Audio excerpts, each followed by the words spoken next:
Assalamualaikum warahmatullahi wabarakatuh. Belajar kembali ya di channel Baris Kode bersama saya Hadi Nasution. Cus kita lanjutin belajar Java dasarnya. Sekarang kita udah ada di materi operator. Nah, di video kali ini kalian akan belajar beberapa poin. Itu ada operator dan operan, ada jenis operator, operator penugasan, operator aritmatika, dan operator unary. Lalu seperti biasa kita tutup dengan kesimpulan, oke? Langsung saja ke poin yang pertama, yaitu operator dan operan. Jadi operator itu adalah simbol untuk melakukan operasi. Oke?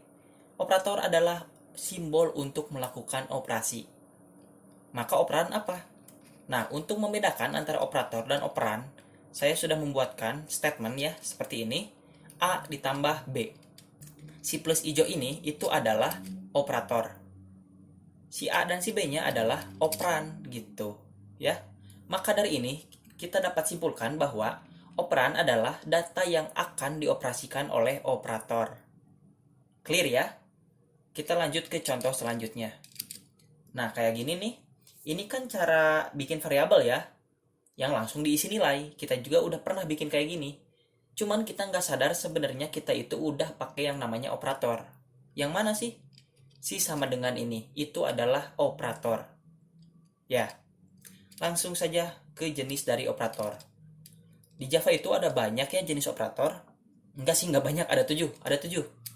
Pertama ada operator assignment, ada operator aritmatik, ada unary, ada equality, ada conditional, ada ternary, dan juga ada bitwise. Benar ya 7? Ya, ada 7 gitu. Nah, hanya untuk operator bitwise ini, itu kita nggak akan belajar ya.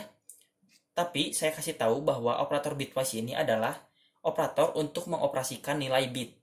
Oke?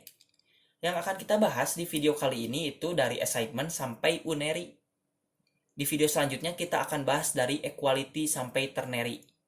Siap? Lanjut ke operator aritmatika. Layaknya di matematika, pemrograman juga punya ya simbol-simbol untuk melakukan operasi matematika. Itu penjumlahan diganti dengan plus, pengurangan dengan minus ya atau strip, pembagian dengan slash, perkalian dengan bintang ya, perkalian dengan bintang, modulus dengan persen, dan kurung prioritas dengan kurung gitu kan. Langsung saja kita praktekkan. Sekarang kita udah di Eclipse ya. Saya praktekkan untuk operator penambahan. Misalkan saya punya variabel A itu nilainya 10, variabel B itu nilainya 5. Gimana sih caranya untuk menambahkan kedua nilai ini di dalam pemrograman? Caranya itu gampang banget. Pertama kita bikin variabel ketiga, lalu kita tambahkan A plus B kayak gini. Kita tambahkan menggunakan sebuah operator tambah ya. Kalau mau kurang ya kurang, bagi ya bagi gitu kan, kali ya kali gitu, pakai bintang ya, bukan pakai X gini, nggak bisa ya, kayak gitu.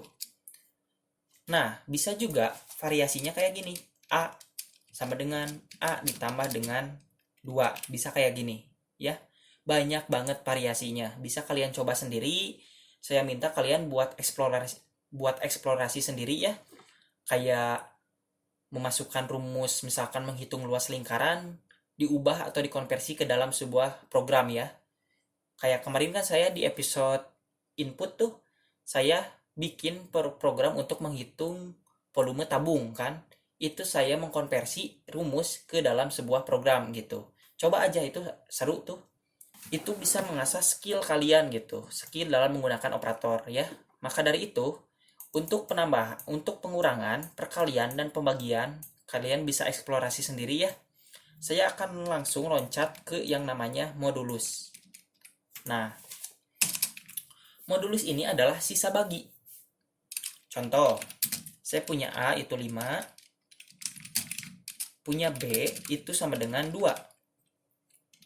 Kalau saya moduluskan A modulus B,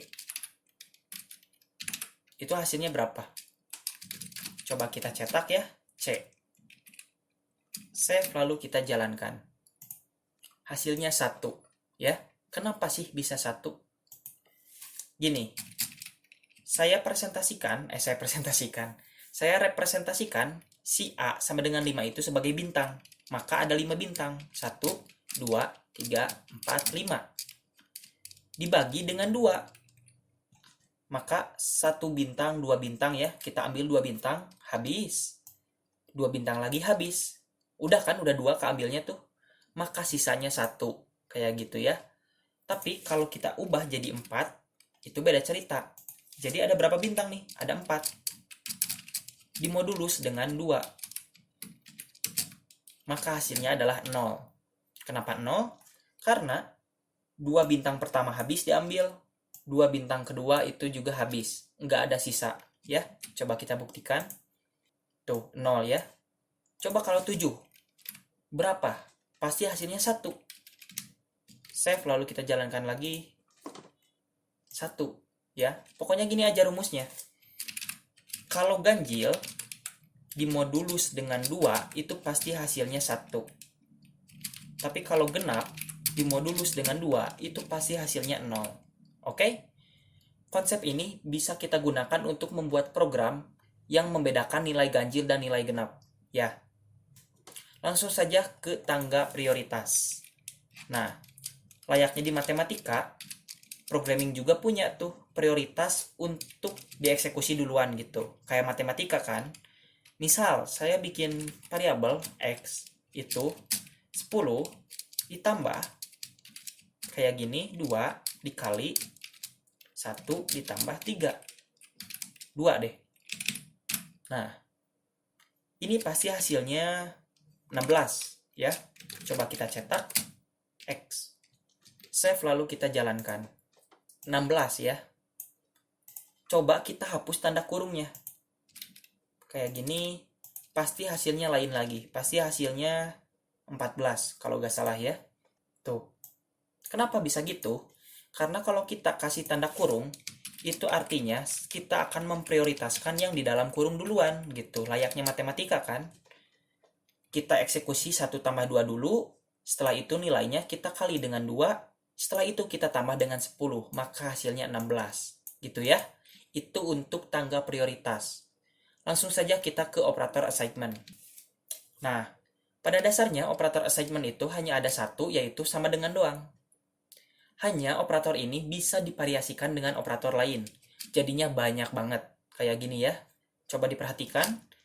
Ada plus sama dengan, ada minus sama dengan, bagi sama dengan, kali sama dengan. Keempat ini itu divariasikan dengan aritmatika dan operator assignment. Kalau ini itu divariasikan oleh operator logika.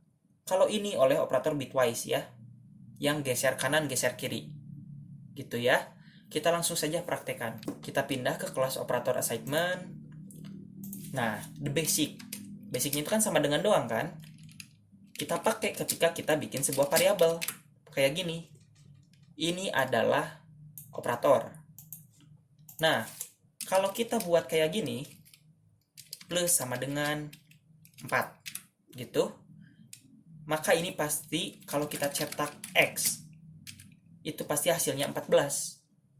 Kenapa bisa gitu? Tuh kan 14 ya. Kenapa bisa 14 hasilnya? Karena tadi itu sama aja kayak gini, X sama dengan X ditambah dengan 4. Kalau ini cara ribet ya, ini tuh cara ribetnya. Kalau ini cara cepatnya atau cara singkatnya gitu ya. Berlaku juga untuk minus. Kalau minus ya ini juga sama minus gitu. Kalau bagi ya ini juga bagi ya. Cuman ingat ya, plus dulu baru sama dengan. Oke? Kayak gini nih. Plus dulu baru sama dengan. Kalau sama dengan dulu baru plus, ini nilainya beda lagi gitu. Ini ceritanya beda lagi. Coba ya. Kita cetak dengan X kayak gini, lalu kita save dan jalankan. Ini pasti hasilnya 4. Kenapa bisa gitu? Karena kalau kita kebalik ya, ini itu sama aja kayak X sama dengan 4. Sama aja kayak gitu. Kalau kayak gini, X sama dengan negatif 2. Ya, ini itu sama aja kayak X sama dengan negatif 2, kayak gitu. Ya, Coba kita save, ini pasti nilainya negatif 2. Tuh kan? Yang awalnya nilainya itu X sama dengan 10, kita timpa jadi X sama dengan 4, kita timpa lagi jadi X sama dengan negatif 2, maka keluarnya negatif 2. Ya, ingat jangan kebalik tuh. Yang benar itu plus dulu baru sama dengan gitu ya. Maka hasilnya juga beda lagi. Gitu ya, 12. Oke, langsung saja ke operator unary. Nah, ini operator unary ya. Operator unary ini kita dapat membuat bilangan bulat positif dan bilangan bulat negatif di pemrograman gitu ya, pakai simbol plus dan juga negatif. Nah, kalau increment dan decrement ini itu adalah penambahan dan pengurangan. Biar lebih paham, langsung saja kita ke Eclipse. Nah, kayak gini. Untuk dapat membuat bilangan bulat positif di pemrograman itu gampang banget. Misalkan integer a sama dengan plus 10 ya, bisa kayak gini. Bisa juga kayak gini. Nah, meskipun nggak ada operatornya, tapi kalau polos kayak gini, ini itu dianggapnya bilangan bulat positif ya, 10 itu. Layaknya di matematika. Tapi kalau untuk bilangan bulat negatif, wajib pakai minus gitu ya, kayak gini. Kalau polos nanti dianggapnya positif gitu ya. Itu untuk membuat bilangan bulat positif dan negatif di pemrograman. Gampang banget.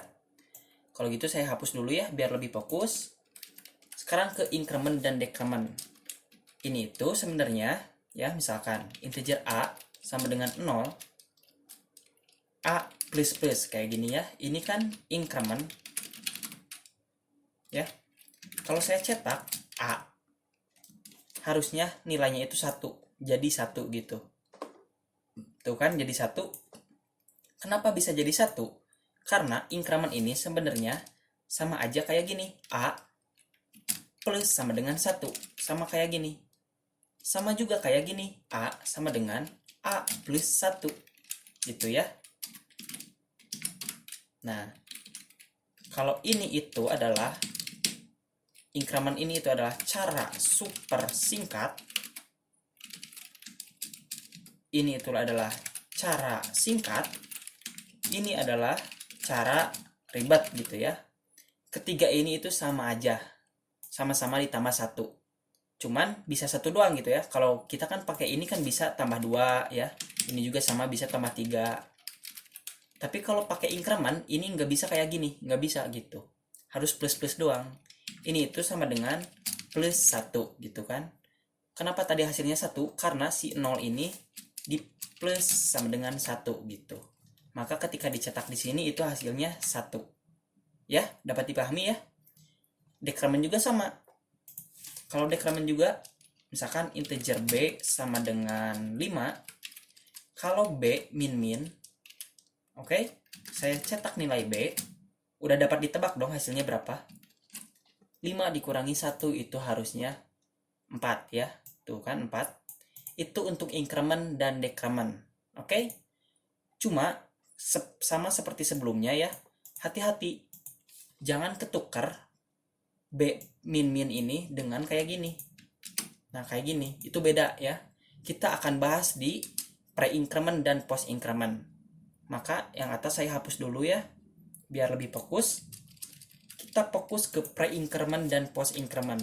Ini tuh bisa disebut dengan postfix dan juga prefix ya. Nah, misalkan nih misalkan saya punya variabel integer a itu sama dengan 0. Kalau saya cetak langsung kayak gini, a itu plus plus ya, which is ini itu kan prefix. Kalau ini juga plus plus a ya, ini itu adalah postfix. Maka ketika kita cetak hasilnya akan berbeda. Tuh, yang atas 0 ya, yang prefix itu 0, tapi yang postfix itu jadi 2. Kenapa bisa gitu? Karena yang prefix ini itu ya sebenarnya dia itu udah ditambah ya, si A itu udah ditambah dengan 1. Cuman belum dicetak gitu, belum dicetak. Tapi kalau postfix si A ini ditambah 1 dan langsung bisa dicetak. karena A-nya itu kan udah jadi 2 ya, A-nya itu 2 gitu. Kenapa bisa 2? Karena kan sebelumnya ditambah 1 ya, gitu. Jadi 1 tambah 1 jadi 2 tadi itu. Biar lebih paham saya udah buat contohnya kayak gini. Nah, ada pre-increment dan post-increment. Untuk post itu cetak nilai X dulu baru ditambah. Kalau pre-increment tambah dulu nilai X baru dicetak. Ya, kayak gitu ya. Dapat dipahami? Nah, ini adalah kesimpulan untuk episode kali ini. Semoga dapat dipahami, semoga bermanfaat ya. Kalau ada yang belum dimengerti, sikat aja kolom komentar. Terima kasih banyak, sampai bertemu di video selanjutnya. See you!